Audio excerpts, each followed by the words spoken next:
Um, Education. Education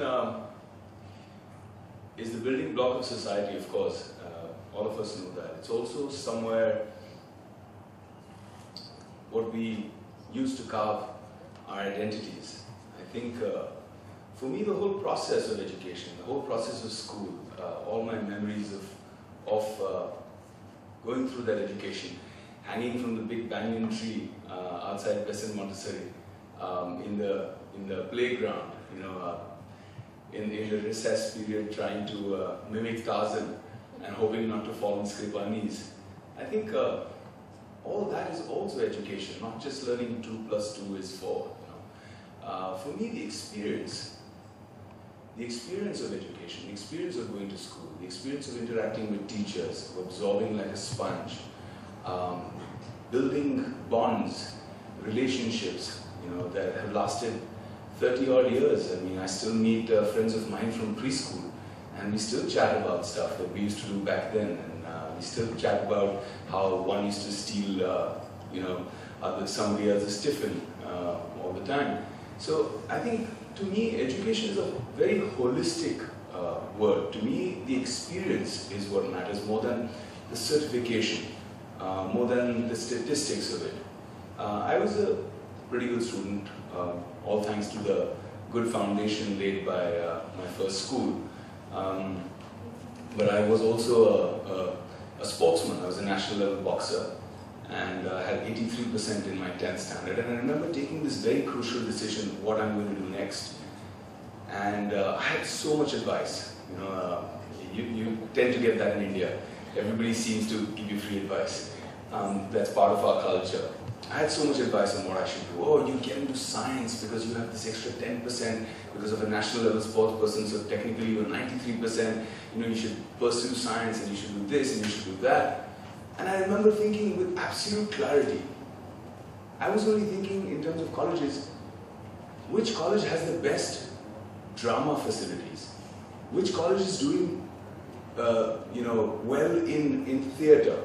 Which college has been winning the awards and prizes last year for theatre? So for me, the only exciting part was what theatre group I wanted to be a part of in the intercollegiate circuit.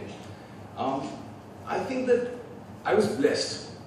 I was blessed to have that clarity. I think for me, today the fact that I'm standing on this stage talking to people as a celebrity, as an actor, or part of 100 crore club, all of this dates back to being on stage. When I was 4 and a half, we had Founders Day in Besant Montessori School, and I remember I was supposed to go on stage, and there was another boy with me, and both were given these guns, and we were supposed to be soldiers marching on stage as 4 and a half year olds and going and hitting our mark and saying our lines, and our teachers were pretty nervous and prodding us onto the stage, I remember, from the wings. And I remember my preoccupation, strangely, it's very vivid, was the fact that he has a better gun than mine. And I was trying to wangle the gun out of him. I was trying to say, why don't we swap guns and stuff. He wouldn't.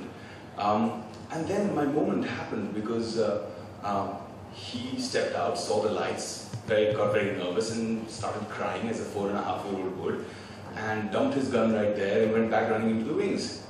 I saw my opportunity, picked up his shiny bright gun, walked on to the center of stage, and I started saying my lines. And I remember very vividly, once my lines were done, I looked at the wing, and I saw he was still there crying. I said, "Ye to wapas nahi aane wala." And I started saying all his lines. And in that moment, my teacher, Auntie Jawadia, she kind of noticed that here's an actor. And then she pushed me to participate in more extracurricular activities related to acting, to theatre. And from there, suddenly it was a journey. I started to find myself. I really enjoyed it. I wanted to be on stage, I wanted to act, I wanted to do drama. And the whole process started from there. So for me, that was such a key part of my education. That would have never happened if I wasn't in the right school, with the right teachers, with the right people, the right environment. So I think it's more important for teachers to have that personal relationship with their students, to know what that student needs. Whether it was Rakesh talking about getting over dyslexia, and I thought it was pretty incredible what his teacher did, or whether it was honing a talent. I mean, I was a bright student. I was good in class. I was always in the top 3. I was always ranking well. But at the same time, I remember all my teachers always pushing me to participate in debates or elocution contests or theatre, school plays and stuff like that. And I really appreciate that today. Because had I not been pushed at the right time, it could have been a fad. It could have been something I did for a few years and then kind of backed out. So a lot of it was the fact that my teachers, my educationists, they all pushed me in the right direction. And I owe them that. Today my tryst with education is a little different. 6 years ago, I had an interesting experience, an epiphany, a moment. I was in Vrindavan, Mathura, and I got involved somehow in rescuing about 300 girls from child prostitution. And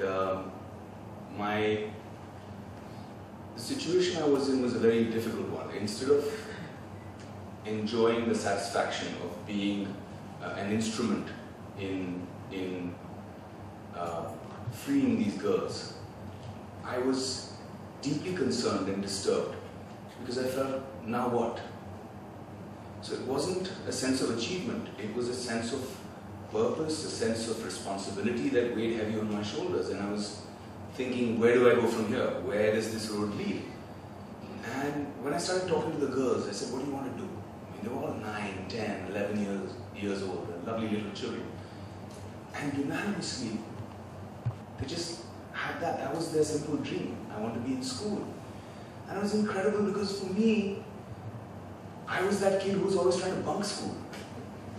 I was that kid who was trying to wangle my way out of going to school today. Aaj bukhar hai, aaj ye hai, aaj pet mein dard hai, aaj wo hai. I used to be like celebration every time my dad said it's okay, he doesn't have school today. So greatest dad in the world. And these kids, all they wanted was to be in school. And we started to work towards that dream. Launched a project called Project Devi. Devi stood for Development and Empowerment of Vrindavan Girls Initiative, DEVI.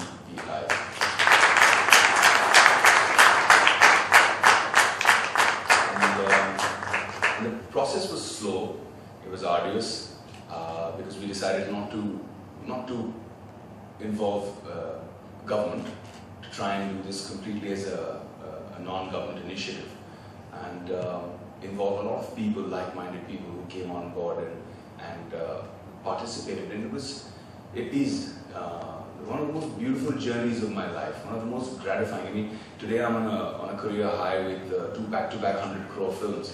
But if you ask me honestly, what gives me deeper, greater satisfaction, it's the fact that a year from now, the first batch out of Project Devi will go through from 10th grade. So to me, that gives me an incredible high.